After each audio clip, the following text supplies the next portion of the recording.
Hello, everyone, and welcome to Blogging Theology. Today, I'm delighted to talk to Shaykh Dawud Walid. You're most welcome, sir. Oh, thank you very much. It's a pleasure being with you. It's great to see you.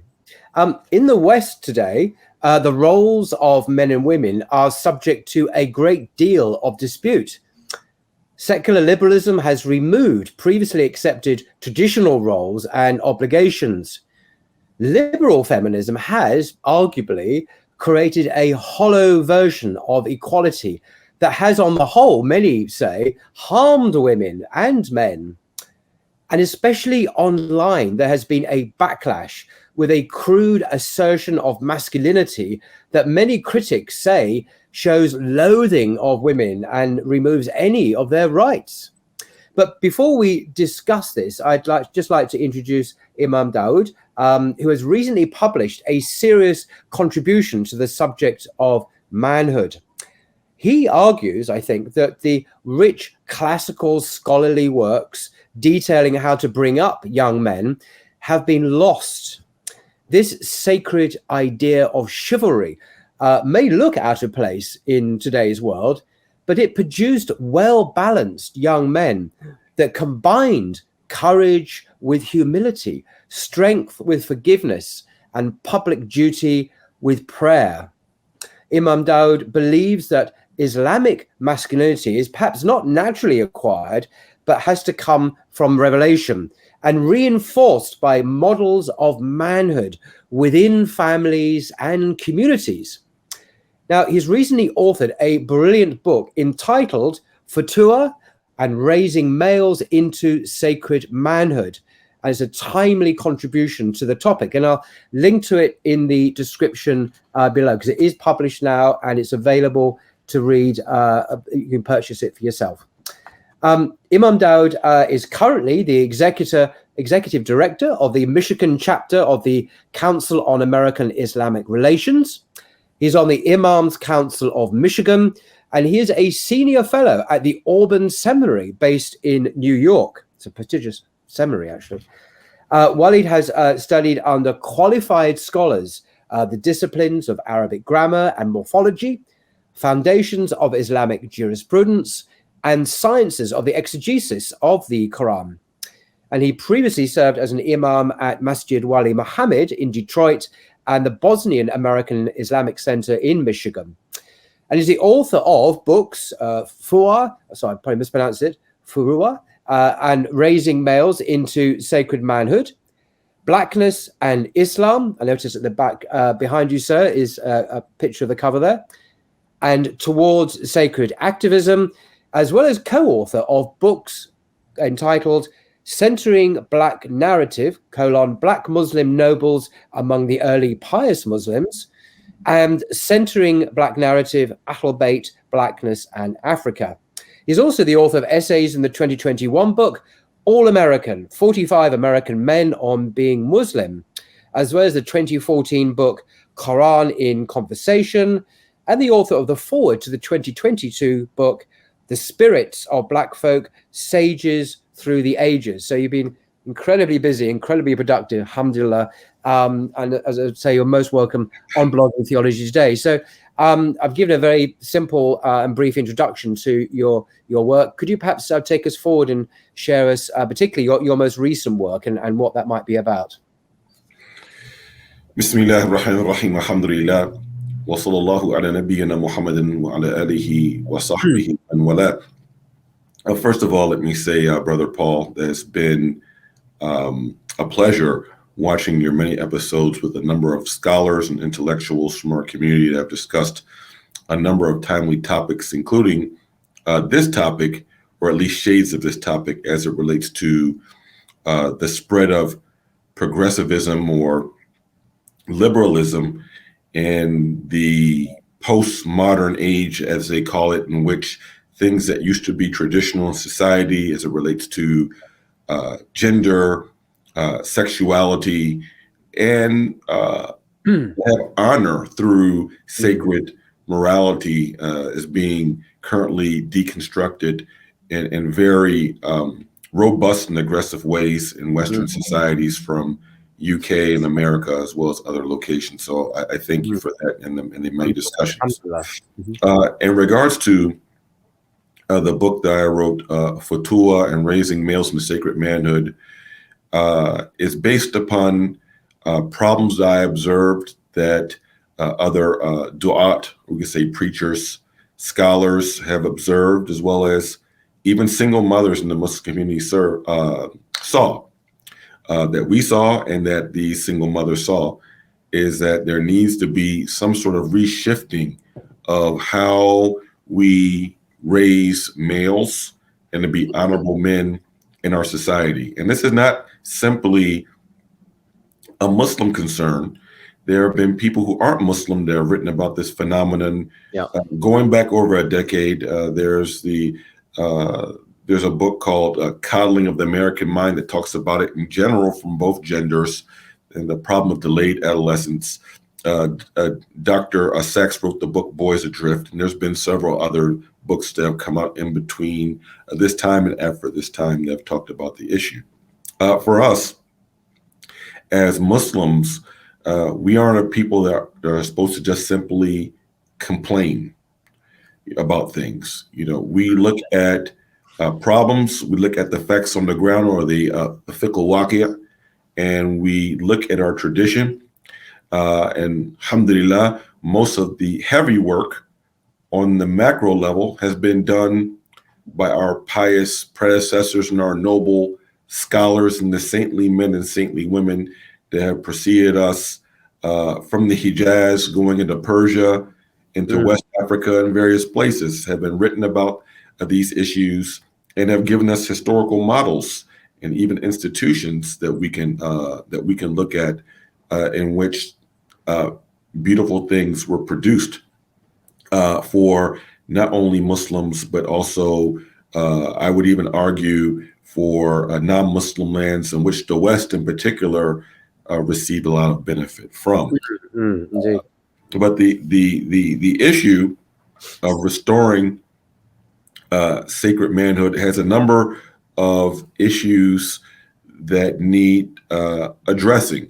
I always believe that the first problem starts with inside of ourselves, and then there's also outward issues that are at play that also influence. Just like we have the issue of oppression, right? There is the dhulm of the oppression or wrongdoing we do to ourselves. Rabbi inni dhalamtu nafsi faghfirli. This is a prayer of Moses. My cherished and sustaining Lord, surely I have oppressed my own soul, so please forgive me. Wow. And then there's the oppression that others and outsiders do, such as the dhulm that Pharaoh did to the children of Israel, that the Pharaoh did, right? So there's always inward aspects as well as outward aspects. But for us as Muslims, and especially Muslims are in the West, in which Muslims have come from a hodgepodge of many different places with different understandings, as well as convert community, there's been somewhat of a crisis of authority within Muslim communities. And actually, how should Islam be presented and how it should be taught in our centers and our masajid? But even still or more so, where is the model to point at institutionally of raising up young males in the sacred manhood in societies that in many times not only profane, but even have animosity to sacred values and sacred morality, right? That's been part of our failing. And then also, if we look at the prophetic hadith, "Man tashabbaha biqawmin fahuwa minhum," that many Muslims in our inferiority complexes have sought to imitate other people outside of our tradition. And we have taken on the ways and sensibilities, not just the dress. Dress is superficial, but the ways and sensibilities of other people, where we began to embrace the nuclear family model, in which traditionally in Islamic societies, it's the extended family. It's not just man, woman, and child.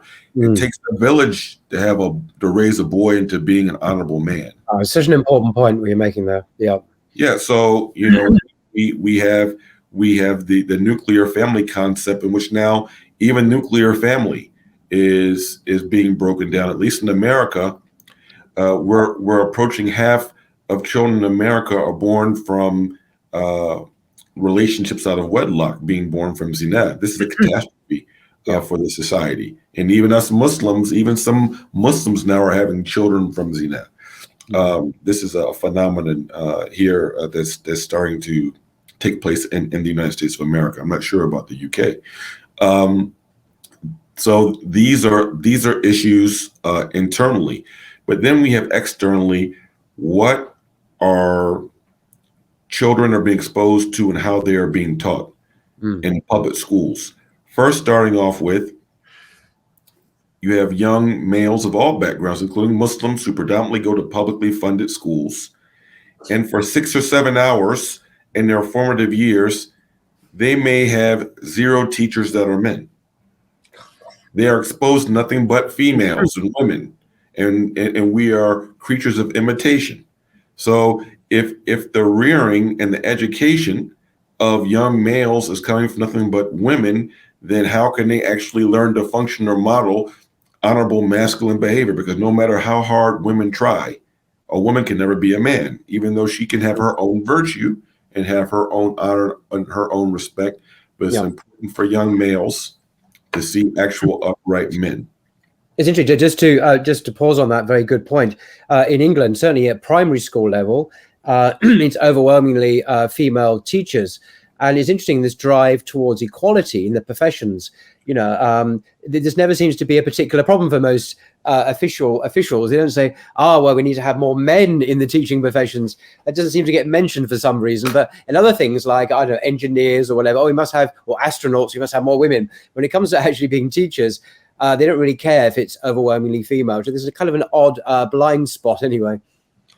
Well, it's fault equality, before I go to my next point, because you don't see women beating down the doors to be trash collectors, to be construction workers, going on top of buildings and operating cranes and risking their lives, or being boiler operators or in blue collar jobs, right? So it's not seeking real parity and real equality throughout all of society. That it's fault equality.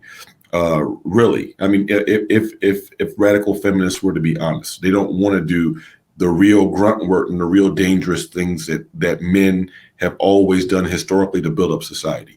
Now, the other point that I like to touch on that has been outside detrimental, besides just the sheer lack of modeling of manhood of young males, and this is even more problematic when we have issues of not having community life and the growing phenomenon of the single parent household when young men are being raised by their mothers, but it's exasperated or is amplified in public schools, in the curriculum, and then it even gets worse going into university, when people are told that gender is not a divine construct, it's man-made. And you can change your gender if you want. So then there's a stripping of value. So what it even means to be a man has been eroded of having any real objective truth. It is subjective. It's based upon feelings. You can even call someone a them or they. And the LGBTQ movement has gone to the point of trying to erase gender altogether, right? We had some awards here recently. I forget what it's for. Was it movies or music? And it was the first the gender-free awards. So in other words, they didn't recognize, and this was lauded by the BBC and all the usual media as a positive step forward. And I'm thinking, oh my God, whatever next. Yeah. And now we've even seen the phenomenon of people saying that they're a trans wolf or trans feline, like they're not even fully human. They feel like they identify with a wolf or with a cat. And so when we have young people growing up in a society like this and being in academia and being exposed to this through pop culture or in the social sciences, then we see that this further confuses the issue of like, what role should men actually have when the issue has been is continuing to be skewed so much and confused about what it even means. I mean, forget about virtues, even from physiology, what it even means to be a man, starting even from a real basic outward level. So this has caused the crisis of masculinity is adding on to the crisis of healthy and sacred masculinity in our communities. Gosh, no, I'm absolutely right. I mean, it's one of the definitions of postmodernism as such is the idea that human relations are social constructs, and this idea of people being oppressed and victims. So if I as a man identify as a woman and I can't carry that through, I'm a victim, and so on. It's extraordinary. So it's the zeitgeist. It's more than just this particular issues. It's you find it in the academy, as you say as well. The idea of the plasticity of human nature, and it doesn't have a divine imprint. The blank slateism, and that goes back, I think, to John Locke, actually, the English philosopher in the 16th, 17th century. He was quite influential in America, in the American Constitution. The idea we are blank slates, and on that you can impress your constructions. But this goes against, many scientists would say, it goes against science. It goes against DNA. Obviously, we have chromosomes, and they dictate who we are as genders, and it's rooted in biology. But to say these things is akin to heresy. It's like a religion where you almost blaspheme when you say these things, or when we say these things. And as a blasphemer, you can, of course, be, the Inquisition can come along and cancel you or prosecute you or whatever. So it has all the hallmarks, for me anyway, of a religion, in the way that dissenters are of this zeitgeist are treated, actually. And it's a serious thing. You can lose your job, you can be prosecuted, or worse, or attacked.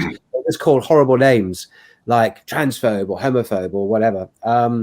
So it really is. You talk about the position of young men. That this affects many or all of us in life, and not just Muslims, but, as you say, Christians and traditional Jews and others who intuit there's something profoundly wrong going on here, but feel unable to speak of it because of the pressures to conform, to approve, even when you know there's something wrong going on here.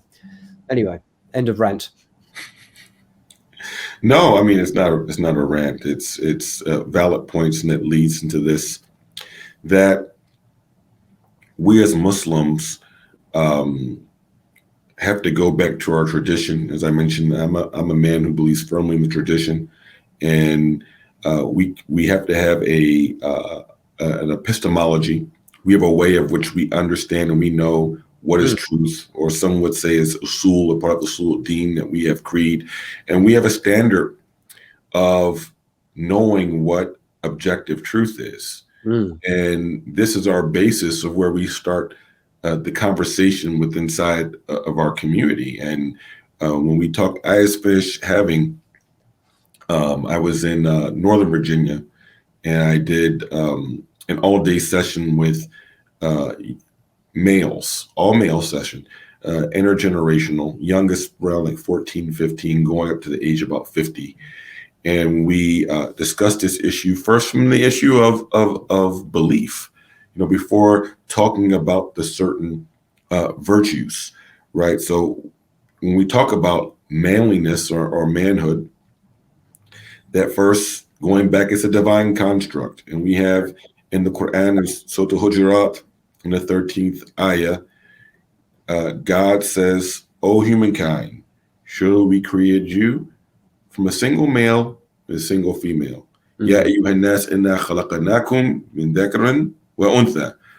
So literally, God says that masculinity and femininity were divinely constructed by God. Literally, so our species comes in two forms. It comes in male and female by design, by intention, by creation. It's not a social construct. It's objective, rooted in reality, and is irrefutable and unchangeable, arguably as well, because we can't just change it by our thoughts, our surgeries. It's fixed and immovable. It's immutable and it's incontrovertible as being a truth. And then God also says that he created everything zawjain, in pairs or in spouses, which means there are opposites. And this opposite is the masculine and the feminine. And which means that God literally saying we created you with binaries. There's a masculine binary and a feminine binary. And then he says another place in the Quran, وَلَيْسَ كَمِثْلِهِ شَيْءٌ, but there's nothing similar to God. So even though Huwa is mentioned, but God is He, Allahu la ilaha illa hu. There is no God but He. We don't attach jism to Allah subhanahu wa ta'ala. We don't say that Allah has male genitalia, nor would be unbefitting to say He has female genitalia, though it's mentioned in Huwa as masculine. We don't say that God is a man, right? So going back to this, gender is a divine construct. But beyond the physical part, because we mentioned females have XX chromosome, males have XY. Female brains develop differently in an earlier age. There's such a thing called testosterone. There's such a thing called estrogen. And there's a number of different hormonal differences between men and women that then they play themselves out, not only in brain development, but even in body structure, as far as hips and muscle density and bone density and things like this, right? This is just on an outward level. But we as Muslims, we believe in unseen realities. So behind every physical manifestation is a metaphysical reality. The dhahar and the batin. There is the outward and the inward. And the Prophet ﷺ said, Inna li kulli shay'in haqiqa. For everything created, there's a deeper truth, there's a deeper reality. Ibn Ata'Allah Iskandari, one of the great Sufis, he said, Inna li kulli haqqin haqiqa. For every truth, there's a deeper metaphysical reality, a deeper truth to that, right? So we believe God made us differently.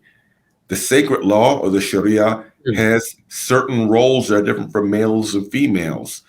And the inward aspects of masculinity and femininity exist, and that these inward spiritual aspects, God gave us sacred law that is in harmony with the inward aspects of the more jalali inclinations of men, those more majestic inclinations of men, and those jamali characteristics that are more predominant in women of, we could say, spiritual beauty and compassion. Those things are like innately in mothers, for instance.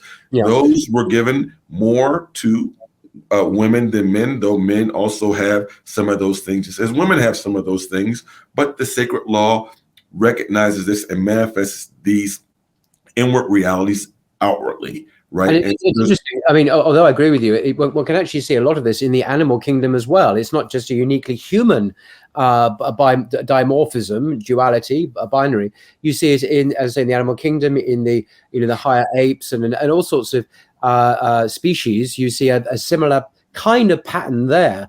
So they're clearly not products of social construction and social needling. This is pure biology, and you see similar kinds of behavior, although in different forms, reproduced throughout the animal kingdom too.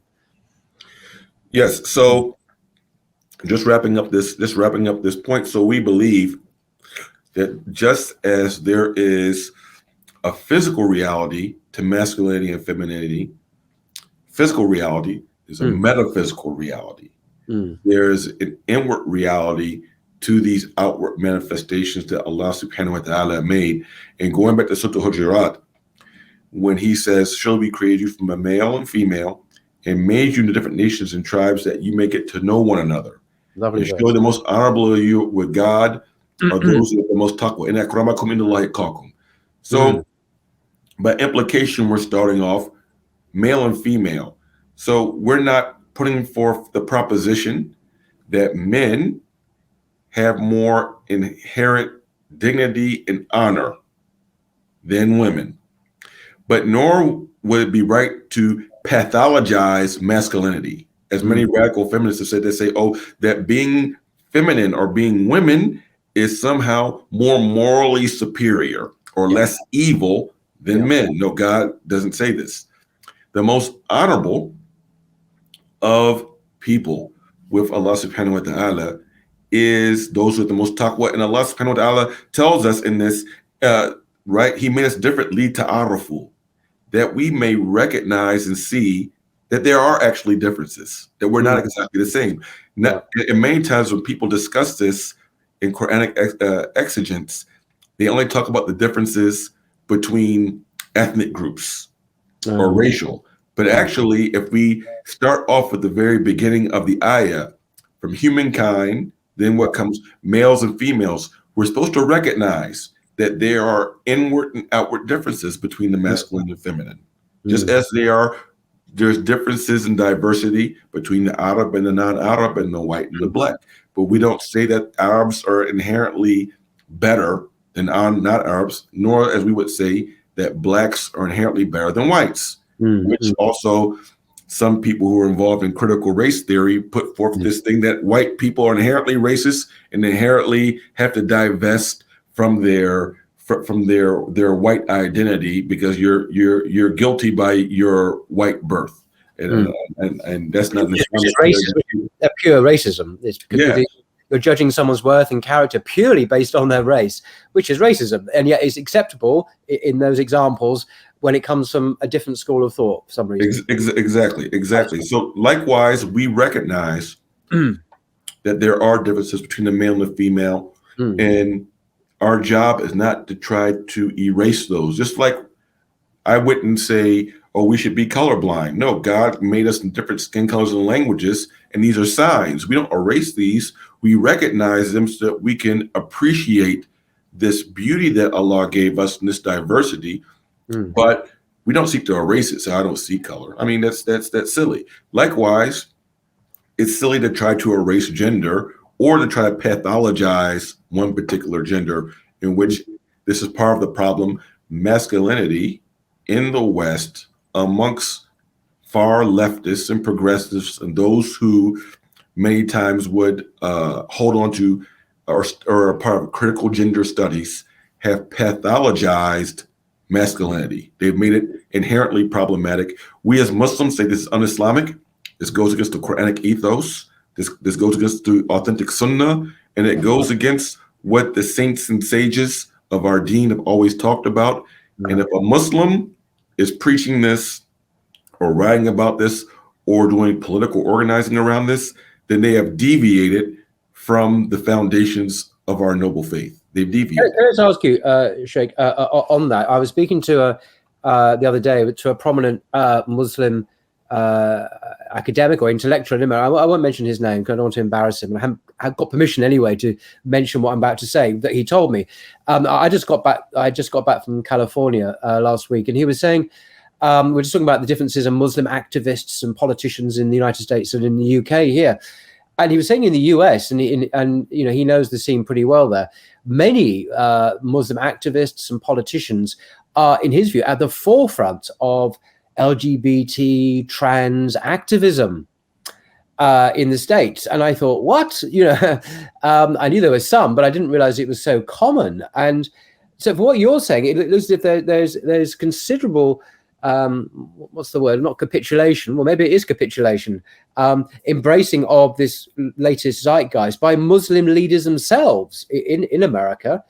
And this, I was quite shocked by that, just how common it was. I think it's perhaps less so here in the UK, maybe. I get the sense that most Muslims in Britain, especially young Muslims, are quite robust in their mainstream Sunni orthodoxy. They haven't really gone over to militant secular liberalism, although a few have.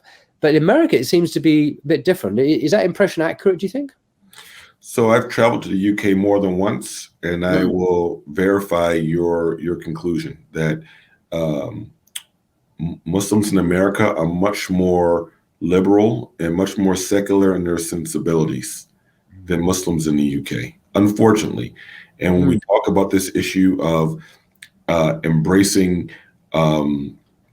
critical gender studies types of framework and the like, which also relates into what I call Qawmu Huruf. I call it the alphabet people, because they've gone beyond just Qawmu Lut. the alphabets are so many, I don't even know them all anymore because I lost count of the letters about a year ago. I just don't bother picking up. I don't know what all of them are anymore. There's always new ones. I just learned about pansexual not long ago, so they have a P now.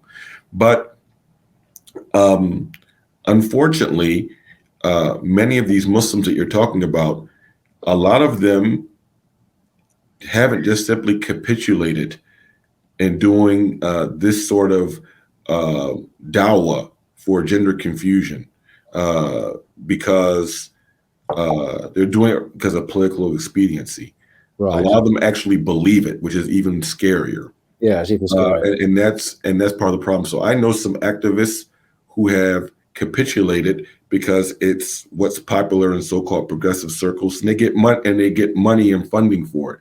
But there are others who literally believe it. Like one Muslim in Congress, for instance, I think this person actually believes it. And this is one of the staunchest people in the American Congress supporting transgenderism, for instance, right? I think you know who you're referring to. We won't mention her. Yeah, without mentioning this person's name.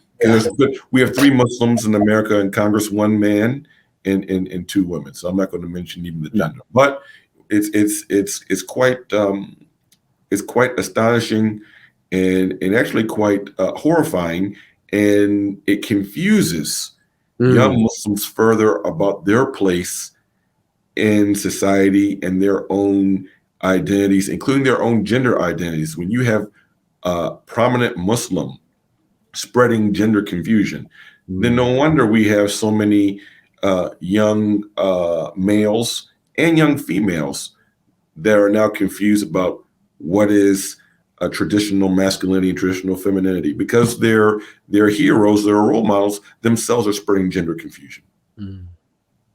Right, it's shocking. I mean, just to clarify 1 second, you're speaking here about young men and the crisis of masculinity and so on, but you're not addressing women or young women, are you? In your work, I mean, what would be the reason for that? All right, so my book does not address young women, simply for a couple of reasons. Number one, based upon I would say a reading of a particular hadith that has been vigorously authenticated. Right. And it's narrated by Imam al-Bukhari and Imam Muslim. And it says that at the end of times, there are certain signs that we will see. That knowledge will be lifted up and ignorance will proliferate. That there will become the spread of sexual immorality and the ingesting of intoxicants. Then it says there will be the decreasement in men and the increasement of women, to the extent that there will be 50 imra'a, 50 women for every one particular type of man. Al-qayyimu wahid, one upright, responsible, honorable, real man. So it's not saying 50 females for every male. No, it's not. That's not the proper reading. No. It's talking about a particular type of man, not just males. Yeah. So it's something that, from as prophesied in a vigorously authenticated hadith, that as we get closer to the end of time, that there's going to be more of a crisis of lack of real men than a lack of crisis of women. This is just my reading of the nas of the textual evidence. The second thing is, when I look anecdotally in my travels around the United States and Canada primarily, but even going to the UK, and I see the issue of women beginning to outpace men educationally, right? When you go from not only high school graduations to like people who are going to university and actually getting degrees, women are beginning to outpace the men, and the gap is growing, where men are seeming, or young males are seeing unmotivated, and they're not achieving like our women. This is a problem. When we go into many Muslim student associations throughout the United States of America, you see the gatherings, or even for the classes for sacred knowledge, you see them filled with women. You see very few young men. This is a crisis. Right. Then it goes on to the issue of marriage, where so many young ladies who are practicing Muslims are having such a difficult time finding a upright, spiritual, compatible man to marry. So this is all a crisis, right? And to an extent, I have a 15-year-old daughter. I worry about her future prospects. Also, conversely, I've told my two sons, who are older, 21, 18, I said, take your time and let me help you and look for you. At least I told my older one, I can help find you a wife. I said, but don't chase behind any of these sisters, because the odds are greatly in your favor. The odds are greatly in your favor. So you don't have to be like overly concerned or like trying to chase behind any woman. No, because the odds are way in your favor. There's many more of them than there are of you. So don't sweat it. You don't have to be like, get desperate about it, right? So this is a reality of at least in my perspective, I should say, it's my perspective about why I see the need more of addressing men in my book than women. But it's not to say that we don't need some organized work and some addressing of sacred femininity, because of course I believe that we do. I think it's just more of a greater problem in the here and now than for the men than for the women, in my opinion. No, that just perfectly makes sense. Now, I find this very exciting when you talk about the sacred idea of chivalry, or raising males into sacred manhood. I mean, this rings deep kind of sense of a traditional. Can you just expand more about what in your vision of sacred manhood, an idealist portrait, perhaps? What is a man? What should he be like Islamically? What kind of man are we looking at in terms of his qualities, his status, his honor, his motivations, his character, his relationship with others, how he treats others, how he treats women, how he treats the poor, how he relates to God? I mean, there's so many facets, aren't there, to this kind of character. So could you just indulge us and explain what you mean by sacred manhood? So starting off with that men learn how to be real men from other real men. So and it says like steel sharpens steel. And this is something that is learned through watching and imitation, and through embodiment, along with the rearing. And of course, we as Muslims believe that the perfect man was Prophet Muhammad sallallahu alaihi wasallam. He's a perfect man, and God mentions and praises the best of his creation several times in the Quran. And we know that his al-fitra, or his nature, was kept pure and intact. And we know that the Prophet sallallahu alaihi wasallam is an example for the male and the female. Yet God raised up the best of his creation in the personage of a man. So in his perfection, there are certain aspects of the Prophet's life, sallallahu alaihi wasallam, women will not be able to manifest, which means no matter how hard a woman tries, she can never be a man. She can never be a husband, even if British or American law says that two women can get married and one plays the role of a husband. Or she can't be a father, right? She just can't be a father. Even according to Sharia, she can't play the role of wali or mahram, even, right? So these are just realities. Now, there are different virtues within this. Muhammad ibn al-Hanafiya, one of the tabi'een, he was one of the sons of Imam Ali. May Allah be well pleased with him. He said that Islamic chivalry, or sacred chivalry, it is summed up in the one who obeys the creator over the creation. And it has different implications. It first starts off with obeying one's own whims and one's own desires, one's own egos, right? Or not to obey the social trends created by people over what has been divinely established, right? So there's several implications to this.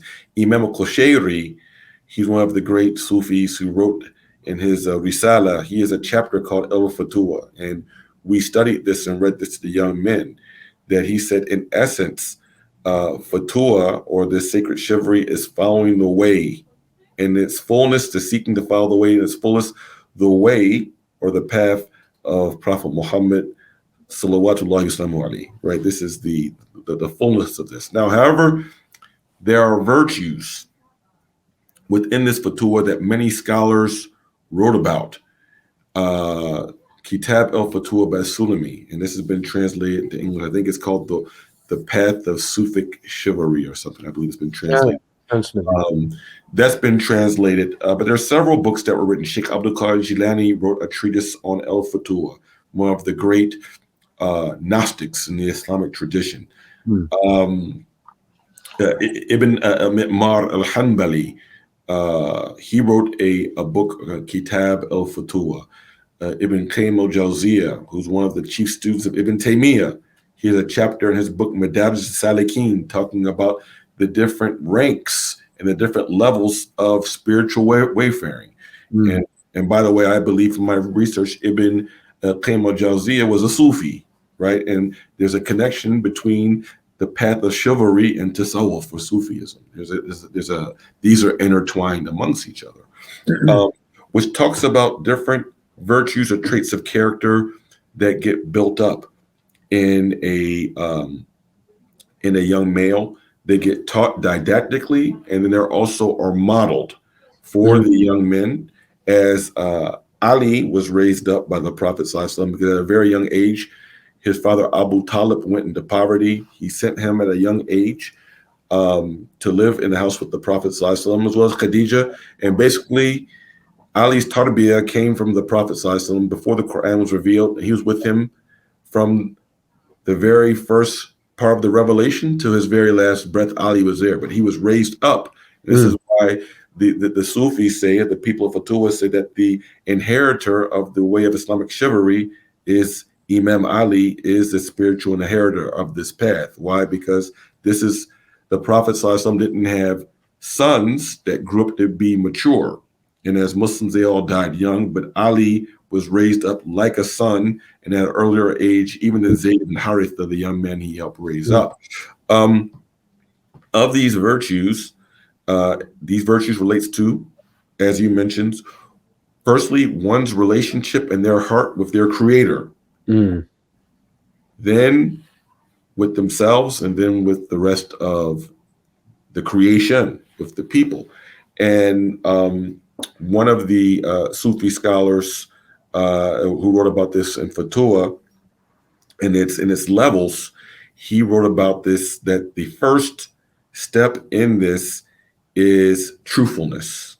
This is the first thing, that one cannot be a real man or be a chivalrous man without being truthful. It's called sidq in Arabic. But this term has different implications, and everything else on the path of chivalry and these virtues, being a real man, starts with truthfulness. And this comes from the authentic hadith narrated by Imam Bukhari that says, alaykum bisidq, that says you are obligated to be truthful. And as-sidq yahdi ila al-birr, wa in al-birr yahdi ila al-jannah, that surely truthfulness as sidq guides one or lead one towards al-birr, which is a comprehensive word. It talks about noble traits of character. And these noble traits of character that make one pious, then this leads one or guides one towards paradise. So all noble traits of character, the foundation is truthfulness. This truthfulness starts with intention. It's sidq and niyah. And this is being truthful and being pure of one's intentions towards God. Then the truthfulness of one's intentions with people. It also relates to the objective of why we are doing what we are doing. So it's the starting and the ending. It's the beginning and it is the objective, or the maqsad, is the truth, and being pure in that, in our intentions. Then it is translating the truthfulness of speech, which also means verifying what we are saying to be truthful. That's the intention to speak of truth. We are silent unless we are able to verify that we are speaking the truth. We don't go on just being haphazard and running our mouths, or indulging unnecessarily in the speculative. Yeah.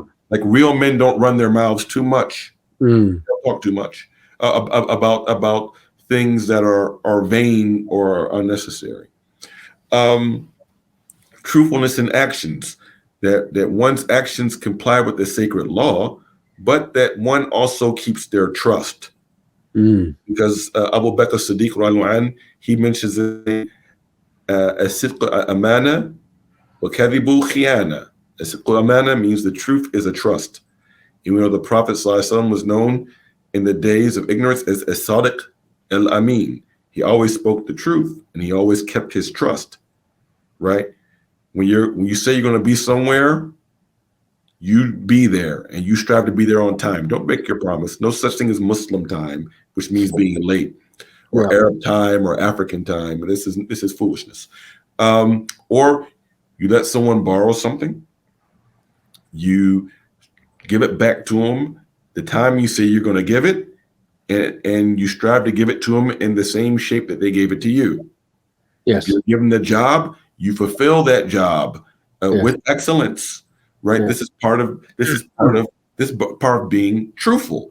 And then Sidq al-Azam, as the son of Shaykh Abdul Qadir Jilani, Hanbali, Shaykh Muhammad ibn Abdul Qadir al-Jilani al-Hanbali, one of the great Sufis, said is Sidq al-Azam, that we are truthful in our determination, right?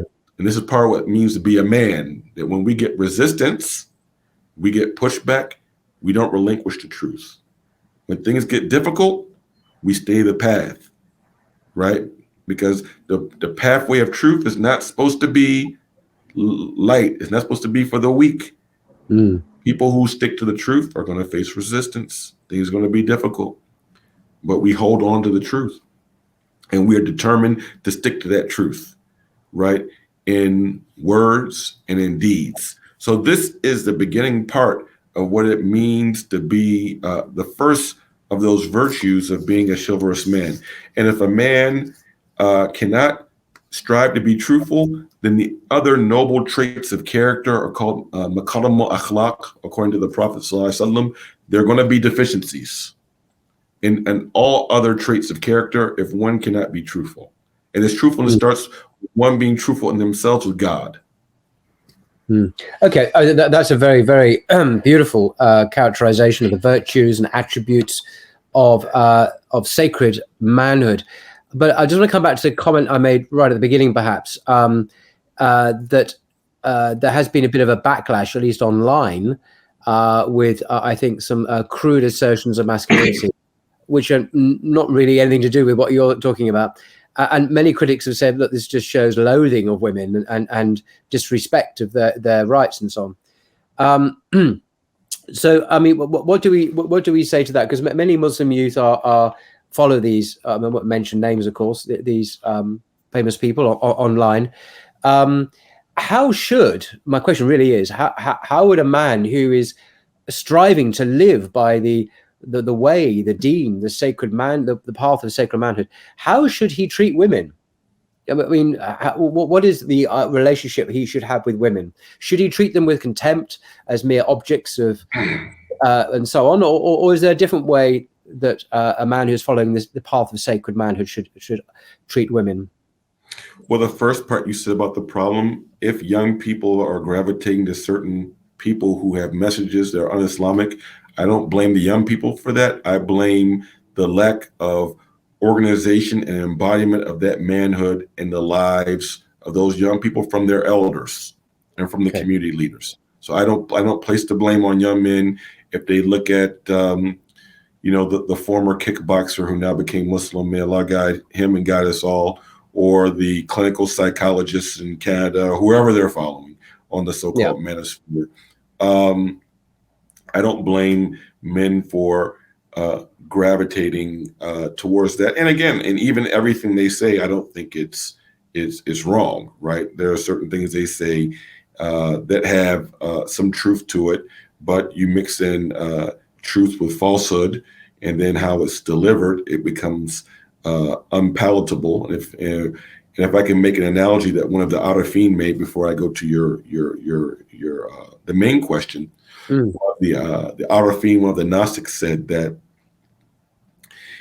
if a person who is thirsty drinks some water, but there's too much seawater mixed in with fresh water, that drink will make them more thirsty. If they drink too much of it, it will kill them. Yeah. So there's a problem with some of these people that say, oh, well, look, if these people give benefit, why I can't just listen to them? Well, if you don't have the proper filter or filtration system, which most young people don't, because of lack of wisdom and maybe also lack of knowledge of our tradition, then they drink enough of it, it's going to be toxic for them. So this is why I say to those that say, well, why can't I watch this person? They say some things are true. Well, Habibi, you're not great analogy. I like the analogy because there is pure water in there, but there's also the seawater, so the salt. So the analogy is quite clever, I think. Yeah. So in regards to treatment of women, is a general principle that Imam Ghazali talked about with virtuous behavior. And this is that we strive towards what's called the wasat, or the middle ground, or the heart of the matter. The middle ground is set by the Quranic paradigm and the spiritual practice and embodiment of Prophet Muhammad sallallahu alaihi wasallam, and then transmit to us through his spiritual inheritors. Right? This is how we understand and know the middle ground. Okay. Now, anything that's too far to the right or too far to the left is bad and blameworthy. It can become an extreme. So it's not just the maqabil or like doing the opposite. No, when we're talking about these issues of virtue, it is that we go to the middle path and we don't go too far to the left nor too far to the right. So when we're dealing with women folk, there are two extremes that people can go to. Less these days, but exists. You have to the far left, you would have a man or a male, because he's not a man. That would be a deus, right? This is a person who has zero ghera, or zero vigilant care, or zero protectiveness for women, or particularly for a woman he would look to marry, or his wife. Zero vigilant care, zero protectiveness. He doesn't care what his woman does, and more importantly, what other men do around or with his woman.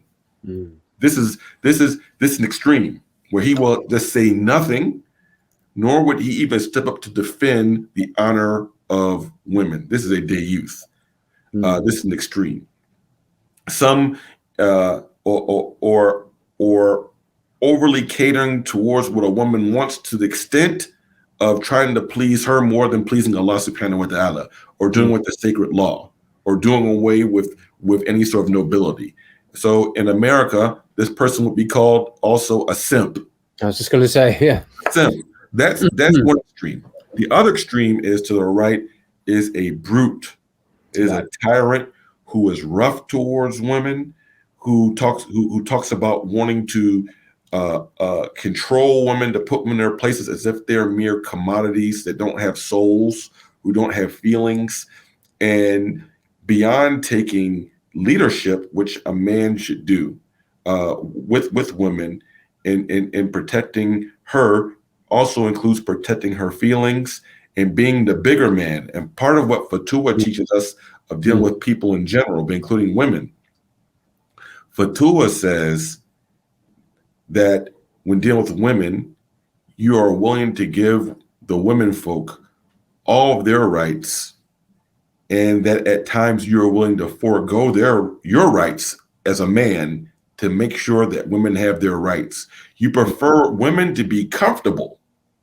while you yourself will be uncomfortable and go through struggle to make sure they feel safe and make sure they feel comfortable, right?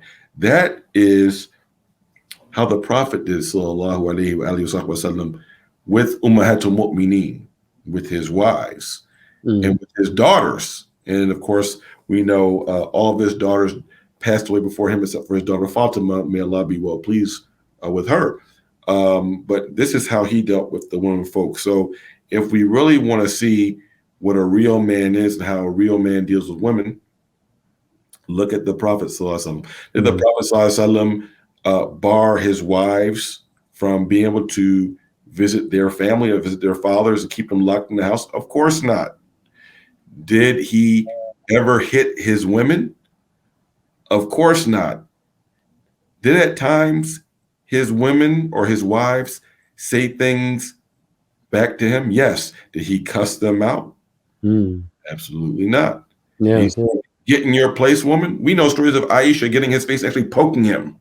Yeah, it's amazing stories. Yeah, and he wasn't like, woman, you know who I am? I am Muhammad ibn Abdullah ibn Abdul Muttalib ibn Hashim. Sayyidina Khalqillah. No, this wasn't his behavior. Much less. And I have to also make this point too, because one of the people I alluded to, and there's also another guy who passed away last year, using this term high value man. So it's important for a man to work and have a livelihood. Though we believe as Muslims that our rizq, our sustenance, is written by Allah. There are people who work very hard who still don't get much money. The one who's rich isn't better or more high value over the one who's poor financially. We know this from the Quran and from the authentic Sunnah, right? It's important to work out and to stay in shape. God gave us our bodies as an amana, as a sacred trust. As a matter of fact, our bodies don't even belong to us. Our bodies are on loan, a trust from God. And this is why I say to feminists that say, my body, my choice, that your body doesn't even belong to you. I mean, this is the incompatibility ultimately of feminism and Islam. It's not over this policy or that, although there might well be.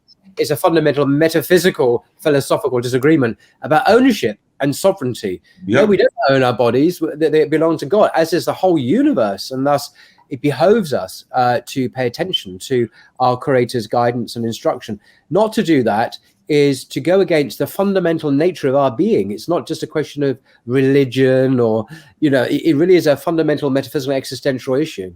Yes. So being in shape and working out, this is good. And the Prophet ﷺ was in excellent shape. If you ever visit the mountain of light, Jabal Nur, and you see how high he climbed up, you know he had to be in shape. Khadija had to have been in shape too. May Allah be well pleased with her, because she used to climb that mountain and bring him food. So, right. So, also wearing nice clothes is important. Inna Allah Jabilun Yuhibbul Jamal. This is authentic hadith. Surely, it's a well authenticated hadith. Hadith Hasan. Surely God is handsome and He loves handsomeness. Right. So, laying to dress. There's an occasion behind this saying, and it's honorable to dress well as long as one is not arrogant and like they're better than other people because they're dressed. So yes, driving a nice car, no problem. Having a good living, strive to make halal money. Work out, of course. Dress well, yes, but that's not what makes a person high value. Where high value and honor comes in is inna akramakum indallahi atqakum. Sure, the most honorable, and you can see even the ones that carry the most value and generosity in the eyes of Allah are the ones who have the most God consciousness, the ones who have these inward virtues that manifest themselves outwardly, and that includes to how real men deal with women, right? So we don't. A real Muslim man who's chivalrous, he prefers the women folk over himself. He's comfortable. But he's not abrogating or giving up his responsibilities in that, though, is he? So the leadership role and the providing role are still there. They're part of his responsibilities as a sacred, honorable man. but as you say, he doesn't lord it over, dominate. I mean, this is the meaning of the word patriarchy is now universally reviled, in the West anyway, because it's associated with brutal autocratic domination of a man or a woman. But there are other understandings of patriarchal relationships, which you've explained very eloquently, which are very well balanced. And I would have to say very beautiful, because they are very attractive to everyone, to men and women, I would imagine. And boy, what an alternative to the role models currently on offer, whether it be, making lots of money or just treating people badly, and and so on. This is a very honourable, dignified, elevated, and yet very masculine way of living. And if this was to be more widely known, surely this would catch on like wildfire. This would become inshallah, a big movement under your teachership, under your guidance, and others. This would be hugely big, because there's nothing else. What else is there? I mean, what can approach this remotely to the vision that you're outlining here of sacred manhood or the idea of chivalry? Indeed. Yeah, and just going on, this is very true. The real man seeks to fulfill his responsibilities with women folk, but at the same time is willing to pardon the women folk, and even will give up some of his rights when need be for her comfort and for her safety, not just physically, but also emotionally. Now, I do believe that people who aren't Muslim would, if we revive this, they would follow us, because people are looking for solutions. Even when we look at historically the orders of knights. Exactly. My reading, I believe in the Christian order in Europe in medieval time, I was going to, so back in my mind, is the idea of a chivalrous knight in the Christian medieval world. But I think even that actually has its origins in Islam. Actually, it's actually ultimately borrowed. Yes. So that's what I was going to bring up. Yeah, it has its origins from copying Muslims. I forgot the story that I learned. I don't know if it was Sir Walter Raleigh, but we learned about this in America from the history where reportedly, whether it's true or not, it still was a good chivalrous story that we learned as young kids. Where I know you're going to go with this. He's walking, and it's the Queen of the Princess or something is walking. And there's like Queen Elizabeth I, by the way, that was her. He takes off his cape and puts on his brand new cape. He takes it off and puts it so that she can walk over, so that she doesn't get her feet wet or her feet muddy. In a puddle or something. In a puddle. This is real. This is real. That's chivalry. That's not simping. That is actually chivalry. Yeah. Right. And the knight, or we can say the real man, Islam, or the fatah. The real man, it should be willing to give his life to protect his wife. You're talking about you being a man, right? A real man should be willing in his ithar and his altruism, that if there's an attack coming to his wife or the women folk, he should gladly try to defend their lives, their honor. And if he loses his life, he's considered a martyr according to Islam. He's a chivalrous martyr. So this is part of our manhood. We're not punks. We're not weak. At the same time, we're not trying to bully women. And I also grew up hearing this, that if a man was trying to bully girls or women, we say pick on someone your own size. Like, why are you trying to bully women for? Like, if you're a man, a real man, your perfection as a man is not in trying to compete or put women down. No, your manliness and your masculinity stands on its own. It's not trying to imitate or try to put women in their place. That's not what a real man does. Gosh, this is such a rich and compelling vision for young men, or all men, actually. Perhaps we might draw it to a close here. There's so much more, obviously, that you could say, and inshallah, maybe on another occasion you might do so. But I do commend your great book on raising males into sacred manhood. So I'll link to it in the description below. It's available to purchase now. It's on Amazon. And where else can one obtain a copy of your new book? So in the UK, people can go to IHRC's website, the Islamic Human Rights Commission. That's a location where it can be gotten. In the States, it can be gotten in in Canada and other places in the West from Imam Ghazali Institute. Oh, yeah. Go on Imam Ghazali Institute's website and the book can be purchased. Let me mention one thing about the institutionalization of the Fatwa guilds. Yep. I think this is a practical step people can do in their localities. The Fatwa guilds were institutionalized under the Abbasid Sultan, who gave himself the title An-Nasir ad-Din Allah.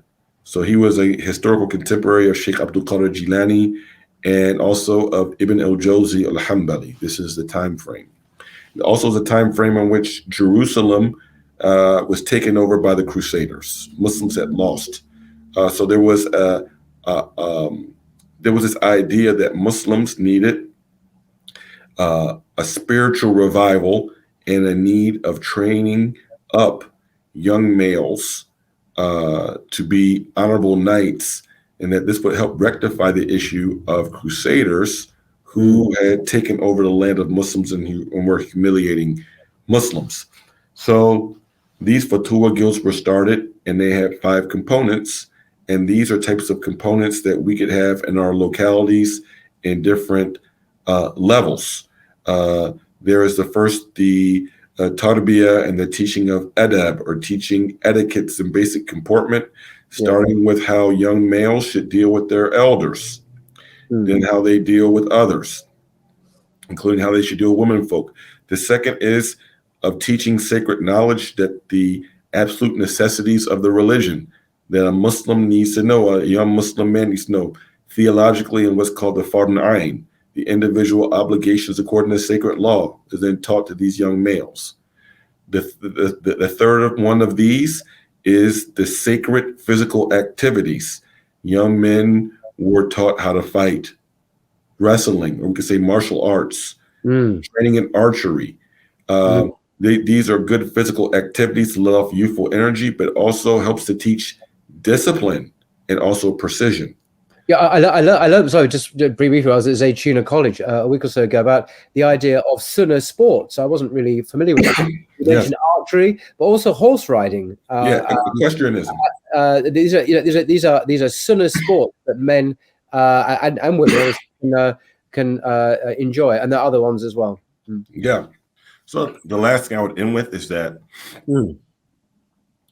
under the government of the Abbasid Sultan An-Nasir ad-Din Allah, he organized formal Fatwa guilds. And I think that this is a model that we can use in our localities of helping organize fraternity and young males having organized ways of becoming more sacred in their masculinity. So the first is teaching adab, or manners. And in our tradition, learning adab comes before learning ilm, sacred knowledge. Right. The second is teaching those basic necessities that a Muslim must know to be a proper Muslim regarding creed, and also their day-to-day obligations regarding rituals and things called Fard Ayn. The third is the sacred physical activities, some call these sunnah sports, that helps young people keep their physical fitness, but also teaches them discipline and precision. So we have like martial arts, or prophetic grappling, archery, equestrianism, horse riding. Yep. Yeah, equestrianism, horse riding, swimming as well. Right. These are things that are positive, and we know that there's blessing in them, because the Prophet ﷺ encouraged the Sahaba, may Allah be pleased with them, to teach their youth these things. Yeah. Then khidmah, community service, to serve the community and help break oneself from being selfish, because we need to raise young men to be selfless, not selfish. And then the last is the skilled artisan trades. So as young men or males, to definitely know reading and writing, for sure. math for sure, and these things were taught during the time of the Abbasids, but also how to do something with your hands. And this helps the ummah and also helps the young man with the trade to be able to maybe make a living. So in those times, being a blacksmith, learning how to make swords, horseshoes, carpentry. We can do similar things today of teaching practical skills to young people using their hands. Yeah. And it's good for young men to learn how to have some ingenuity and do things with their hands. So these are the things that Nasruddin Allah instituted. And these are things that we could do to try to institute Fatwa guilds on our local level.